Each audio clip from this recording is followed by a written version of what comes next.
अस्सलाम वालेकुम नाज़रीन, दिन भर की अहम खबरों से जुड़े सवाल लिए मैं हूं आपके साथ आसमा इकबाल।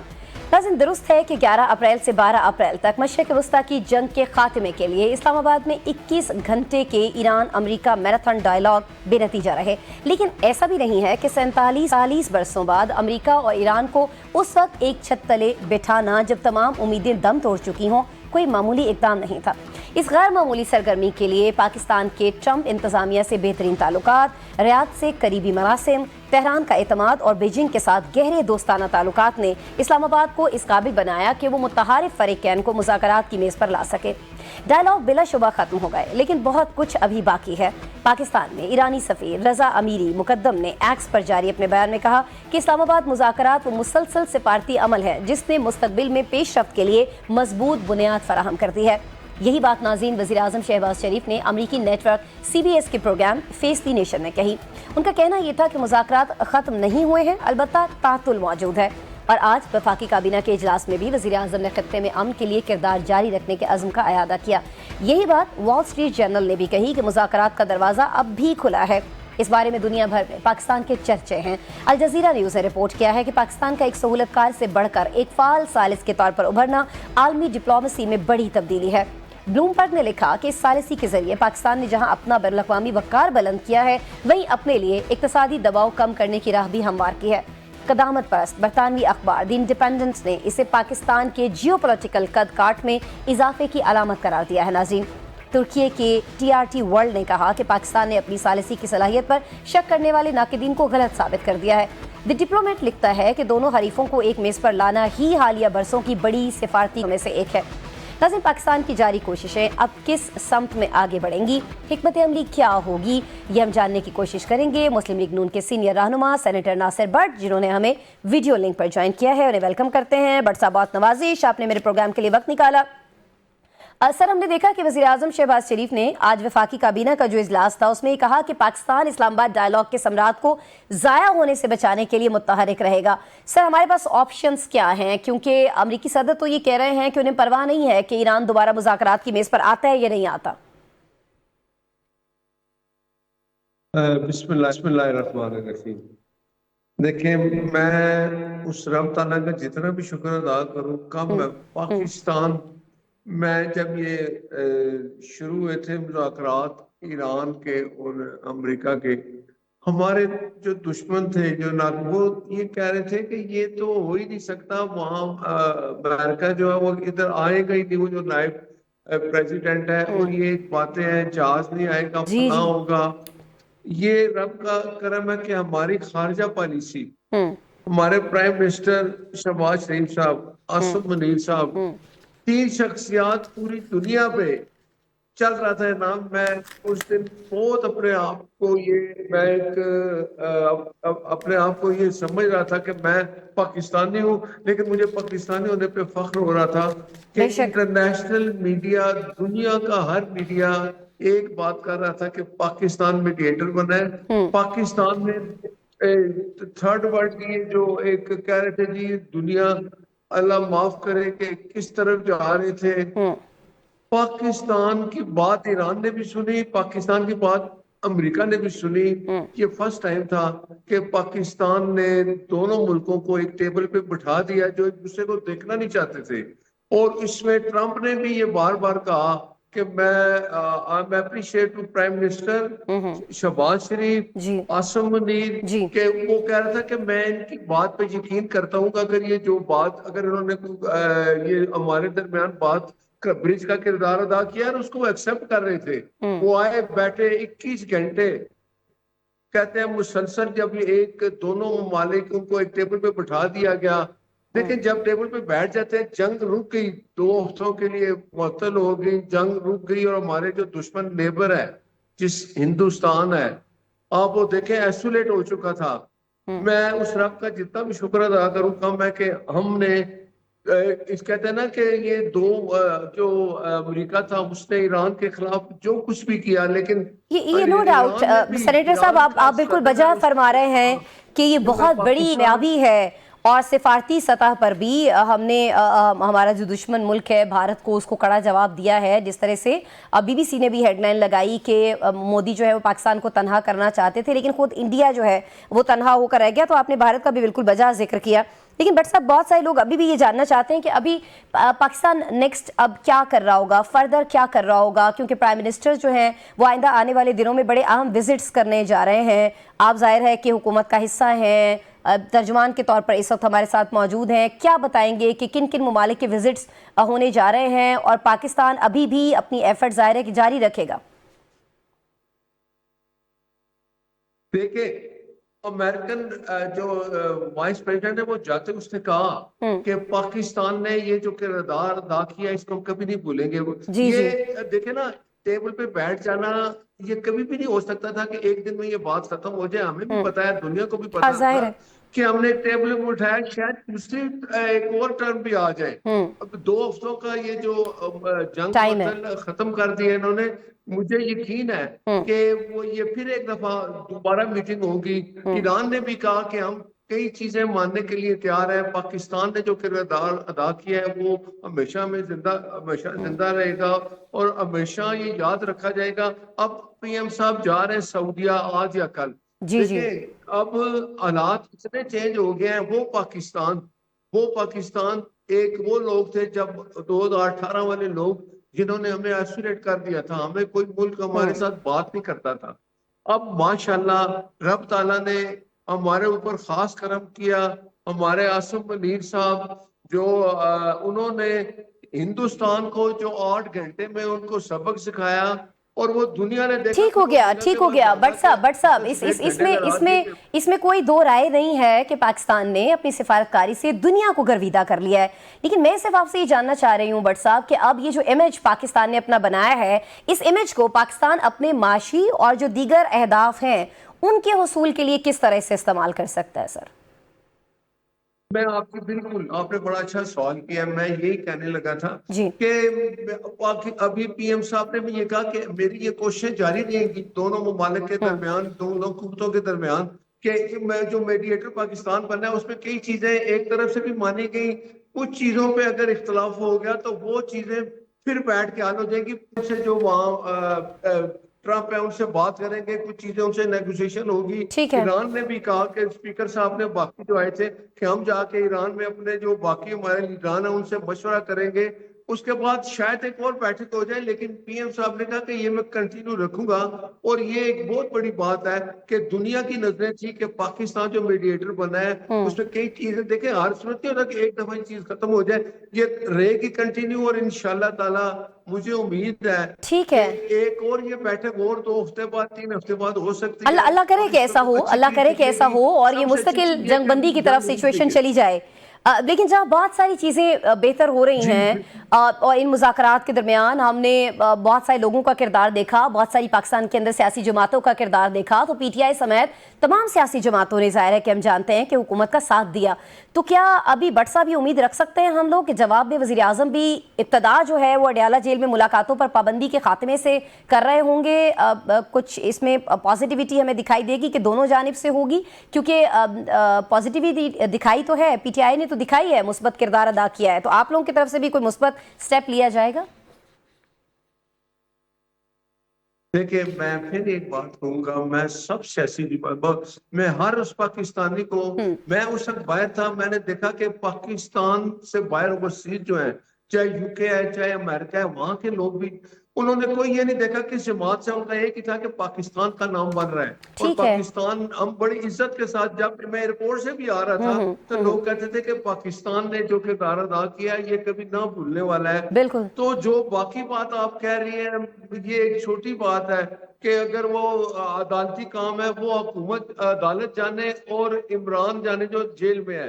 पाकिस्तान के जो अभी हालात है माशाल्लाह जितने अच्छे हो गए हैं, उसमें सियासी जमातों को उन्होंने जो किरदार अदा किया, कुछ लोगों का मैं अभी भी नाम दूंगा जो बाहर बैठे थे लोग, उनको फिर मैं उनको पाकिस्तानी नहीं समझता, जिन्होंने अभी एक जो किरदार अदा किया है वो ये चाह रहे थे कि पाकिस्तान का जो इतना नाम बन रहा है तो वो अपनी जो चीजें, चलिए, जिन्होंने पॉजिटिव किरदार अदा किया उनकी बात कर लेते हैं ना। पाकिस्तान का नाम है हम है। नासिर साहब, असद कैसर साहब को कल देख लीजिए, ट्विटर पर उन्होंने कहा कि सियासी मुकालमा होना चाहिए है, नए मिसाक़ जमहूरियत की भी उन्होंने बात की। अचकज़ई साहब जो हैं वो कौमी हुकूमत की बात कर रहे हैं, अपोजिशन इंगेज होना चाहती है ना अब। तो आप लोग अब हिचकिचाहट का मुजाहरा क्यों कर रहे हैं? क्योंकि आज से चंद हफ्तों पहले आप लोग इंगेज होना चाहते थे, वहां से जवाब नहीं आ रहा था, तो अब जब वहां से कोशिश की जा रही है तो आप पीछे हट रहे हैं। देखिए, मैं आपको एक बात बताऊं कि पीएम साहब ने एक टीम बनाई हुई है, जो जो उन्होंने, आपको पता है स्पीकर साहब ब्रिज बने थे, उसमें पीटीआई के लोग भी उसमें, जब उन्होंने अनाउंस किया था बंदों का, पीएम साहब ने भी कुछ बंदों को अनाउंस किया था, वो इकट्ठे बैठे, एक मीटिंग हुई, दूसरी मीटिंग हुई, वो अभी भी कंटिन्यू वो कमेटी कायम है और वो बात करना चाहते हैं। महमूद खान अचकज़ई ने उस दिन खड़े होकर कहा कि मैं बात करना चाहता हूं, लेकिन ये बात मुझे करने नहीं देते। आप मुझे बताएं कि इमरान खान पिछली बातों में ना जाए ना भट्ट साहब, अभी की बात मैं कर रही हूँ ना, असद कैसर के कल वाले ट्वीट की मैं बात कर रही हूँ, उस पर आ जाए ना भट्ट साहब, पुरानी बातें छोड़ें सर। मैं ये कह रहा हूँ कि कोई इनकार नहीं है, बात होनी है, बात जरूर करें, पीएम साहब ने कहा। लेकिन अब महमूद खान अचकज़ई ने कहा जी मैं बात करूंगा, फिर उसने कहा जी नहीं, मैं पहले जाके जेल में मिलूंगा, वो मुझे इजाजत देंगे। तो अब मुझे आप बताएं कि इस वक्त अगर अपोजिशन लीडर को साथ में लाया जाता है, बात की जाती है, तो वो बात करने के लिए तैयार नहीं होते। यानी अभी भी आप पहले मुलाकात की इजाजत नहीं देंगे भट्ट साहब? आप ये फरमा रहे हैं कि मुलाकात की इजाजत नहीं मिल सकती, उस मुलाकात के बगैर किसी ने बात करनी है तो आप लोग तैयार हैं? नहीं, देखें, अगर उन्होंने मुलाकात करनी है, अदालत है, अदालत उनको अगर कहती है कि 2 बंदे 4 बंदे जाके मिले, वो जत्थे लेके चले जाते हैं, उनकी ये नीयत नहीं होती। देखें, ठीक है जी, आलमी सतह पर, सिफारती सतह पर हमें क्या करना है वो लेकर बहुत क्लैरिटी है नासिर भट्ट साहब आपकी गुफ्तगू में। लेकिन जब हम कौमी सियासी मामलात की बात करते हैं, मुल्की सियासी मामलात की बात करते हैं, तो अगर मगर जो है वो जूं की तूं बरकरार है दोनों तरफ से। बहरहाल बहुत शुक्रिया रहनुमा मुस्लिम लीग नवाज सेनेटर नासिर भट्ट साहब, आप हमारे साथ मौजूद थे। नाज़रीन, प्रोग्राम में एक ब्रेक शामिल कर लेते हैं, ब्रेक के बाद आपसे मिलते हैं।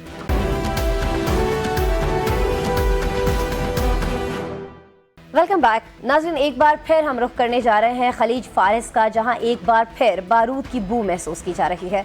अमेरिकी सदर डोनाल्ड ट्रंप के हालिया बयानात और इक़दामात ने मशरिक़ वुस्ता समेत पूरी दुनिया को एक ऐसी हिजान अंगेज सूरत हाल में नाज़रीन धकेल दिया है, जहां एक तरफ तेहरान में वेनेज़ुएला तर्ज की मुदाखलत की बातें हो रही हैं, तो दूसरी तरफ हम देख रहे हैं कि इस्लामाबाद में शुरू होने वाला सिफारती अमल अब भी उम्मीद दे रहा है। लेकिन ये उम्मीद भी इस वक्त खतरे में है। अमेरिकी सदर ने ईरान पर दबाव बढ़ाने के लिए ईरान की बहरी नाकाबंदी का ऐलान करके आलमी सियासत और मईशत में एक हलचल मचा दी है। ताहम इस बार भी अमेरिका को अपने रिवायती इत्तेहादियों की मुकम्मल हिमायत हासिल नहीं है।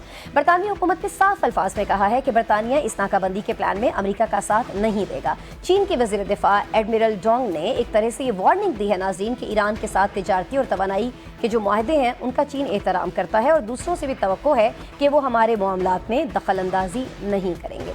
ईरान की पासदारान इंकलाब ने भी कह दिया है कि अगर ईरानी बंदरगाहों को कोई खतरा लाहिक हुआ तो खित्ते की कोई भी बंदरगाह महफूज नहीं रहेगी। दूसरी तरफ इस ऐलान के फौरन बाद इजराइल ने भी अपनी सिक्योरिटी काबीना का हंगामी इजाफा कर लिया है, जो खित्ते में बढ़ती कशीदगी की संगीनी को जाहिर करता है। कशीदगी के इस माहौल में इस्लामाबाद एक बार फिर मुतहरिक है। वज़ीर आज़म ने आज वफाकी काबीना से खिताब में इस अज़्म का इजहार किया है। क्या कहा है, कुछ झलक आपको दिखाते हैं। उधर पाकिस्तान में ईरान के सफ़ीर ने भी ट्विटर पर इस्लामाबाद मुज़ाकरात को एक मुसलसल अमल करार दिया था। अमेरिकी मीडिया भी पुरुम्मीद है। वॉल स्ट्रीट जर्नल के मुताबिक अमेरिका और ईरान के सख्त बयानात के बावजूद मुज़ाकरात का दरवाज़ा अब भी खुला है। मुमकिन है कि आइंदा चंद दिनों में बातचीत का दूसरा दौर मुनक्कद हो जाए। पल पल बदलती इस पेचीदा सूरत हाल पर बातचीत कैसे मुमकिन होगी, इसे समझने के लिए हमने जहमत दी है आलमी तनाज़ात पर गहरी नज़र रखने वाले माहिर दिफाई उमूर air marshal retired Saeed Mohammad Khan साहब को। उन्हें वेलकम करते हैं, उनसे बात करते हैं। एयर मार्शल साहब, बहुत शुक्रिया आपने मेरे शो के लिए वक्त निकाला। सर, ये बता दीजिएगा कि इस्लामाबाद डायलॉग के हवाले से जब हम बात करते हैं, बहुत सारे लोग ये कह रहे हैं कि हस्बे तवक्को नताइज नहीं रहे इसलिए, लेकिन उसके बावजूद ज़ाहिर है सर हम इसे कोई नाकामी तो करार नहीं दे सकते कि लोग जो हैं, दोनों जो फरीकैन हैं वो एटलीस्ट टेबल टॉक पर आए। तो सर देखिए, इस्लामाबाद टॉक्स जो है ना, एक बहुत ही पाकिस्तान के लिए एक feather in the cap. Islamabad talks की सबसे बड़ी कामयाबी ये है कि पाकिस्तान जो दोनों कॉम्बैटेंट्स हैं, जो पिछले 47 ईयर्स से कभी एक दूसरे के सामने बैठ के उन्होंने कोई बातचीत नहीं की थी। उन्होंने क्या कहते हैं, उन दोनों कम्बेटेंट्स को इस्लामाबाद में इकट्ठा किया और प्रॉक्सिमिटी टॉक्स के बजाय इन पर्सन टॉक्स उनसे कराई। जब हम कहते हैं कि 21 घंटे बातचीत हुई है, तो 21 घंटे बातचीत इन दोनों डेलीगेशंस ने आमने सामने बैठ के किए, जो कि मेरा ख्याल किसी भी कंट्री के लिए एक बाइसे फख्र चीज होनी चाहिए, क्योंकि कतर और ओमान दोनों ये चीज हासिल करने में नाकाम हुए। सो अगर कोई ये कहता है कि इस्लामाबाद टॉक्स के नताइज उस तरह नहीं निकले, तो मेरे ख्याल में कि ये ज्यादती होगी। सर एक्सपेक्टेशंस अभी भी हैं। अमेरिकी मीडिया खास तौर पर सर वॉल स्ट्रीट जर्नल जो है वो ये कह रहा है कि अमेरिका और ईरान के सख्त बयानात के बावजूद मुज़ाकरात का दरवाज़ा अब भी खुला है और इम्कान है कि आइंदा चंद दिनों में बातचीत का दूसरा दौर मुनक्कद हो सकता है। सर मैं सिर्फ ये जानना चाह रही हूँ मेरे देखने वालों के लिए कि ये जो बातचीत का दूसरा दौर होगा ये क्या पाकिस्तान ही में हो रहा होगा या किसी और मुल्क का चुनाव हो सकता है इसके लिए? दोनों चीजें हो सकती है। पाकिस्तान तो डेफिनेटली चाहेगा कि इस्लामाबाद ही में दोबारा हूं, ताकि पाकिस्तान जो है एक मॉडरेटर का या एक इंटरलोक्यूटर का रोल अदा कर सके। सही। लेकिन अभी पिछले 24 घंटों में कुछ डेवलपमेंट्स हुई हैं जो पॉजिटिव हैं जंग को रोकने के पॉइंट ऑफ व्यू से।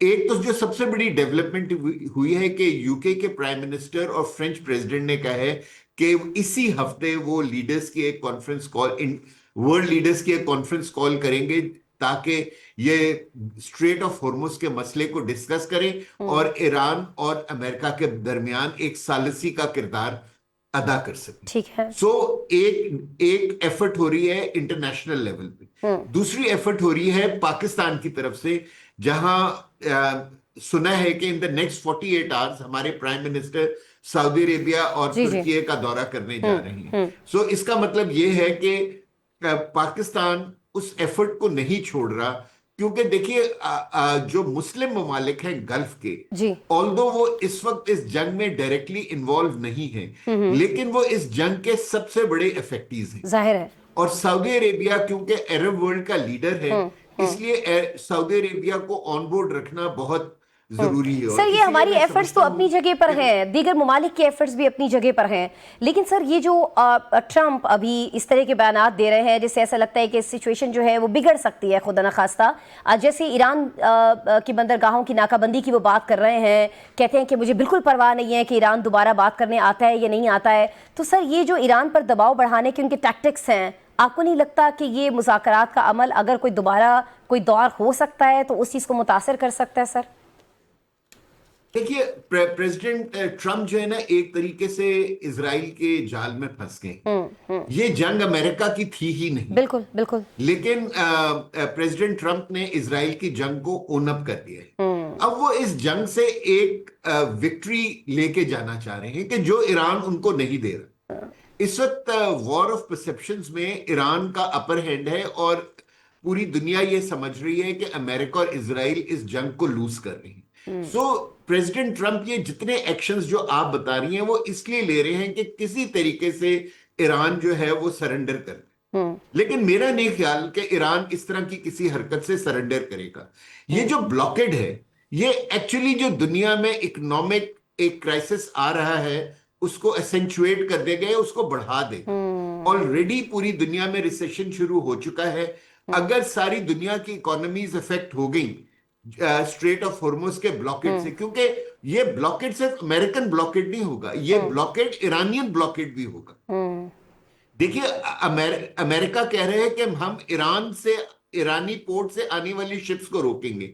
तो जब उनकी शिप्स रुकेंगी तो जो उधर दूसरी गल्फ कंट्रीज से शिप्स आ रही है तो क्या ईरान उनको स्ट्रेट ऑफ हॉर्मुज में नहीं रोकेगा? तो सर मुझे ये बता दीजिएगा, सईद साहब ये फरमा दीजिएगा कि अब नाए हॉर्मुज के हवाले से हम जब बात करें तो एक ऑप्शन ये भी सामने आया था कि इसे कंट्रोल करने के लिए कोई इंटरनेशनल फोर्स जो है वो बना दी जानी चाहिए। अभी आपको लगता है कि दोनों ममालिक के ताल्लुकात इस टर्म पर हैं कि इस चीज़ पर गौर किया जा सके? और साथ ही सर मैं एक सवाल और ऐड करना चाह रही हूँ, वो अमरीकी सदर के हवाले से है। जिन्होंने चीन का शुक्रिया अदा किया था। लेकिन उसके बावजूद हमने देखा है कि आज ही चाइना ने ये कह दिया है कि ईरान के साथ ज़ाहिर है चीन के तिजारती और तवानाई के मुआहदे मौजूद हैं, उनका हम एहतराम करते हैं और हम दूसरों से भी यही तवक्को करते हैं कि वो किसी किस्म की मुदाखलत नहीं कर रहे होंगे। सर, जानना मैं आपसे ये चाह रही हूँ कि चीन ने मशवरा दिया है या किसी को वार्निंग दी है? सर, मेरा ख्याल है चीन के जो डिफेंस मिनिस्टर हैं, जो एडमिरल थे, जी। उन्होंने वार्निंग दी है कि जी के उनके शिप्स को ना रोका जाए, क्योंकि इस वक्त उनकी शिप्स ईरानियन पोर्ट्स पे खड़ी हैं और वो शिप्स अब तेल लेके डेफिनेटली चाइना की तरफ जाएंगी। अगर अमेरिकन ब्लॉकेड की वजह से उन शिप्स को रोका गया तो क्या कहते हैं, चाइना जो है, मेरा ख्याल है कि वो फिर अपनी शिप्स को मिलिट्री एस्कॉर्ट देने की कोशिश करेगा। और अगर आप अभी एक जो खबर इस वक्त आ रही है CNN और अल जजीरा पे कि शायद चाइनीज फॉरेन मिनिस्टर जो हैं वो एक दौरा करने जा रहे हैं ईरान का। सो अगर वो हो जाता है तो इसका मतलब है कि चाइना जो है वो खुल के ईरान की फेवर में आ जाएगा। और मेरे ख्याल में ये इस वक्त जरूरी है, क्योंकि तो सर इससे सिचुएशन मजीद खराब होगी, या आप लगते हैं कि अगर चाइना खुलकर सामने आ जाता है फेवर में तो कहीं ना कहीं अमेरिका को, डोनाल्ड ट्रंप को एक कदम पीछे हटना पड़ेगा? जी, मेरे ख्याल में कि जब ये देखिए, अमेरिका ने अभी 24 घंटे पहले प्रेसिडेंट ट्रंप ने कहा था कि हम ब्लॉकेट करने जा रहे हैं और हमारे हलीफ हमारे साथ होंगे। जी। लेकिन 24 घंटे के बाद देखें कि इवन इजराइल इस ब्लॉकेड में अमेरिकन शिप्स का साथ नहीं दे रहा। और जो गल्फ कंट्रीज हैं या जो दूसरे हलीफ हैं जो वेस्टर्न कंट्रीज में, वो भी अमेरिका का साथ। बरतानिया को देख लीजिए कि बरतानिया ने बड़े ओपनली इस चीज को वो कर दिया है कि जी हम इस चीज में बिल्कुल भी अमेरिका का साथ नहीं दे रहे होंगे। I wish air marshal retired Saeed Mohammad Khan sahab, आपसे मजीद बात हो सकती, वक्त मेरे पास कम है, मुझे ब्रेक पर जाने जा रहा है। आपका बहुत शुक्रिया, आप हमारे साथ मौजूद थे। माहिर दिफाई उमूर के सईद मोहम्मद खान साहब, एयर मार्शल रिटायर्ड, हमारे साथ मौजूद थे, हमसे गुफ्तगू कर रहे थे। प्रोग्राम एक ब्रेक शामिल कर लेते हैं, ब्रेक के बाद मिलेंगे तो कुछ PTI के हवाले से बात करेंगे।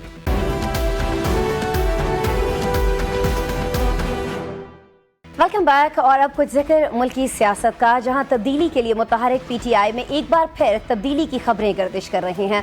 आज मुल्की मीडिया में ज़राए से आने वाली खबर में कहा गया है कि बानी PTI ने गुज़श्ता दिनों अपने वकील सलमान सफदर के जरिए खुसूसी पैगाम में पार्टी को इस्लामाबाद में एहतजाज से रोक दिया है। बानी का कहना यह था कि नए अहकाम तक वफाकी दारुल-हुकूमत में किसी भी किस्म के एहतजाज की कॉल नहीं दी जाए। साथ ही बानी PTI ने वज़ीर आला KP सुहेल आफरीदी की कारकर्दगी पर अदम इत्मीनान का इजहार करते हुए महमूद खान अचकज़ई और अलामा राजा नासिर अब्बास के मुज़ाकराती अमल को भी तवील करार दे डाला। ज़राए से आने वाली ये जो खबर है, इसके साथ ही वज़ीर आला KP सुहेल आफरीदी का एक्स पर एक वीडियो पैगाम जारी हुआ और उसमें उन्होंने बानी PTI की हिदायत पर 19 अप्रैल को मर्दान में एक बड़ा जलसा करने का ऐलान किया। क्या कहा उन्होंने, पहले आपको ये दिखाते हैं। अब नाज़रीन, मर्दान में जलसे का ऐलान बानी चेयरमैन की जानिब से इस्लामाबाद में जलसा न करने की हिदायत की उस खबर की तस्दीक है जिसमें पार्टी को वफाकी दारुल-हुकूमत में एहतजाज की प्लानिंग न करने का कहा गया है। पाकिस्तान तहरीक-ए-इंसाफ 24 नवंबर 2024 को आखिरी बार इस्लामाबाद में एक बड़ी एहतजाजी रैली के साथ दाखिल हुई थी जिस पर PTI के मुताबिक कानून नाफिज करने वाले इदारों से 12 कारकुनान जाँ बहक हुए। ये ज़ाहिर है कि PTI की तरफ से अभी तक एक इल्ज़ाम ही है, इसको PTI अभी तक साबित नहीं कर सकी है, जबकि हुकूमत ने PTI के इस दावे को यकसर मुस्तरद कर दिया था। 24 नवंबर 2024 के बाद से PTI ने इस्लामाबाद आने का कई बार इरादा तो किया नाज़रीन, लेकिन इस्लामाबाद पहुँच नहीं सकी। रवा महीने 7 अप्रैल को बानी PTI की हमशीरा ने भी 10,000 पार्टी ज़िम्मेदारान को अडियाला पहुँचने की हिदायत की, लेकिन बरसती बारिश में कारकुनान मौसर एहतजाज रिकॉर्ड नहीं करा सके थे। PTI की इस्लामाबाद गुरेज पॉलिसी का सबब क्या है? क्या कारकुनान और पार्टी का फासला बढ़ चुका है या फिर मसला कुछ और है? कहा यह जाता है कि बार बार कॉल देने और पीछे हट जाने से कारकुनान मायूस हो चुके हैं। फिर यह भी कि मर्दान के जलसे का हदफ क्या होगा? ये सारे सवालात, इनके जवाबात जानते हैं PTI के सीनियर रहनुमा हुमायूं मोहम्मद साहब इस वक्त वीडियो लिंक पर हमारे साथ मौजूद हैं, उनसे बात करते हैं। हुमायूं साहब, बहुत नवाजिश, आपने वक्त निकाला। मोहम्मद साहब, इस जलसे पर तो मैं बात करूंगी, पहले ये फरमा दीजिएगा कि बहुत सारे लोगों के जहनों में ये सवाल है, आजकल इस्लामाबाद में जब भी कहीं पर हम बैठे हुए हों, बात हो रही हो, तो ये पूछा जाता है कि अमेरिका ईरान अमन मुज़ाकरात के बाद क्या ये उम्मीद रखी जा सकती है, क्या ये पॉसिबल है कि हुकूमत अपोजिशन भी सीज़ फायर पर मुत्तफिक हो जाए? सबसे पहले तो अगर आप देखा जाए तो जैसे ये अभी ईरान और US के दरमियान में जो नेगोशिएशन थी, ये बेसिकली US की तरफ से ये जो इलीगल प्राइम मिनिस्टर है मियां शहबाज शरीफ, उनको एक मेरे ख्याल में एक ड्राफ्ट आया था कि भाईजान आप इसको जरा ट्वीट कर दो, और उसमें ये लिखा हुआ था कि जी मैं ये करना चाहता हूँ कि नेगोशिएट करना चाहता हूँ, मैं एक दरमियान में फैसिलिटेटर बनना चाहता हूँ, और वो सारी चीजें थी। क्योंकि जिस तरीके से वो ड्राफ्टेड पाकिस्तानी पीएम के लिए था, तो वो यही लगता है कि कोई नॉन पाकिस्तानी बंदे ने लिखा है वगैरह वगैरह। खैर, उसको बात को भी छोड़ देते हैं। पाकिस्तान के अंदर पीस का होना इसलिए जरूरी है कि इवन अगर पाकिस्तान के बाहर सारी चीजें पीसफुल हो जाएं, और पाकिस्तान के अंदर पॉलिटिकल पीस नहीं आती, जिसको हम पॉलिटिकल स्टेबिलिटी जी जी। कहते हैं, पाकिस्तान का तरक्की करना मुश्किल हो जाता है। बिल्कुल इसी तरीके से जैसे जिस कोई एक ऐसी प्रॉपर्टी हो जिसमें दो दो भाइयों के दरमियान में झगड़ा हो या तनाजा हो, तो उस प्रॉपर्टी में कोई इन्वेस्ट नहीं करता। तो ये मसला आ जाता है पाकिस्तान के अंदरूनी हालात का, कि पाकिस्तान के अंदर जो सबसे बड़ी पॉलिटिकल पार्टी है वो उसको इन लोगों ने कॉर्नर किया हुआ है, और उसके जो मैंडेट थे वो चुराया हुआ है। अब इसको हम बैलेंस कैसे करेंगे, उसके लिए कोई ना कोई तरीका होना चाहिए। अच्छा, तो सर तरीके ये मुख्तलिफ हो तरीका तो सकते हैं। हुमायूं साहब लोग कह रहे हैं कि ये जो आप इस्लामाबाद गुरेज पॉलिसी अपनाए हुए हैं, ये वही तरीका कार है, आप जिक्र कर रहे हैं। इसका मकसद यही है कि डायलॉग के लिए आप लोग जगह बना सकें। देखिए, डायलॉग के लिए ईरान और यूएस के दरमियान में डायलॉग हुआ है लड़ाई के दरमियान में। उसमें ये नहीं हुआ कि जी आप ये ना करो तो हम ये नहीं करेंगे। इसके while they were sitting here, वहां से जो यूएस का जो एलाई था वो मुसलसल बॉम्बिंग कर रहा था। इसके बावजूद 21 घंटों की एक अंत तक मेहनत की डायलॉग हुआ। तो डायलॉग के ठीक। लिए ये जरूरी नहीं है, प्री कंडीशन जरूरी नहीं है, आपने बैठना है। हाँ, अब प्रॉब्लम ये है, मेरी नजर में प्रॉब्लम ये है कि गवर्नमेंट का कॉन्फ्लिक्ट ऑफ इंटरेस्ट आता है। गवर्नमेंट का कॉन्फ्लिक्ट ऑफ इंटरेस्ट इसलिए से आता है कि अगर पाकिस्तान तहरीक इंसाफ के साथ बातचीत हो जाती है और इमरान खान उस बातचीत के नतीजे में बाहर निकल आता है, तो फिर इनको पता है कि जिस दिन इमरान खान बाहर निकलेगा इनकी हुकूमत चली जाएगी, ऑब्वियसली चली जाएगी। लेकिन अब इस खौफ की वजह से कि इनकी हुकूमत चली जाएगी, ये डायलॉग नहीं करना चाहते, और ये कोई ना कोई बहाना ढूंढ लेते हैं, कोई ना कोई। तो ये हुमायूं 6-7 साहब, तो इस आपके तरीके से गिले हुए जहाँ शिकवे, पे आपके इनके अपने तहफ़्फ़ुज़ात लोगों ने। अपनी जगह पर, लेकिन सर मुझे बस ये फरमा दीजिएगा कि ये जो सलमान सफदर साहब के हवाले से ज़राए की खबर आ रही है, उस पर आप क्या कहेंगे? मैं बस ये जानना चाह रही हूँ, क्या वाकई वफाकी दारुल-हुकूमत में एहतजाज न किया जाए, ये मैसेज उनको दिया गया था? क्या इसे कोई अंडरस्टैंडिंग कहा जा सकता है? क्योंकि लोग तो यही बात कर रहे हैं कि जी वाई मर्दान, इस्लामाबाद का इंतखाब क्यों नहीं किया गया, और दिखाई ऐसा देता है कि जो बात की जा रही है सलमान सफदर साहब के हवाले से, इसमें कोई ना कोई वजन, कोई ना कोई सच्चाई है। क्योंकि आप लोग पहले इस्लामाबाद का जिक्र करते थे, अब इसका जिक्र तक, तस्करा तक नहीं कर रहे हैं। अब आप अपना जो नेक्स्ट जलसा है वो मर्दान में कर रहे हैं। देखिए, लोग अक्सर कहते हैं कि जब कोई बाहर से कोई डिग्निटरी आ रहा होता है तो फिर उस दौरान में आपने नहीं कहा। पूरी दुनिया में आप करके देख लें, जब कोई डिग्निटरीज आते हैं या किसी और मुल्क के प्रेसिडेंट आते हैं, उनके खिलाफ भी एहतजाज हो रहे होते हैं। आप प्रेसिडेंट ट्रम्प इस वक्त की दुनिया के किसी भी मुल्क में चले जाए, उस मुल्क में लोग जाके एहतजाज करेंगे। ये डेमोक्रेसी का हुस्न है। हमारे यहाँ पे चूंकि डेमोक्रेसी नहीं है, ट्रू डेमोक्रेसी नहीं है, तो यहाँ पे ये हशपश हो जाता है कि जी आपने ये नहीं करना, आपने वो नहीं करना। सारा इस्लामाबाद 2 दिन में बंद कर दिया, लोगों को तकलीफ हुई।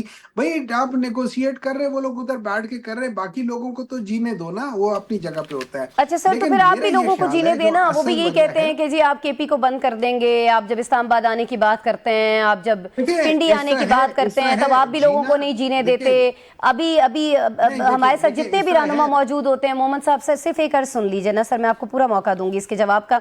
हमारे साथ अभी सेनेटर नासिर भट्ट साहब मौजूद थे, वो कह रहे थे कि बानी को रिलीफ हमने तो नहीं देना, अदालतों ने देना है, तो फिर आप ये जलसे जुलूस फिर इस तरह की चीज़ें क्यों कर रहे हैं? और सर मुझे ये भी फरमा दीजिएगा, बस मैं आखिरी सवाल मेरा आपसे यही है कि आपको क्या लगता है कि आप कुछ गेन कर पाएंगे मर्दान के जलसे से? देखिए, बात ये हो जाती है कि इस वक्त जो इम्पोर्टेंट बातें थी वो ये था कि चूंकि वो नेगोशिएशन पाकिस्तान में हो रही थी, तो इस्लामाबाद का इंतखाब इस दौरान में नहीं होना चाहिए था। That's one thing. Number two, KP से क्या मिलेगा? देखिए, केपी अगर आपका जो स्ट्रांग होल्ड होता है ना, आपने उस स्ट्रांग होल्ड को स्ट्रांग रहने देना होता है। आप ये नहीं करते होते हो कि चूंकि ये मेरा स्ट्रांग होल्ड है तो मैं इसके अंदर कुछ नहीं करूंगा। आपने वहां पे करते रहना होता है। हुमायूं मोहम्मद साहब, बहुत शुक्रिया सर, नवाजिश आपने वक्त निकाला। नाज़रीन, आज के प्रोग्राम में इतना ही। कल फिर मिलेंगे आपसे। ख्याल रखिए अपना।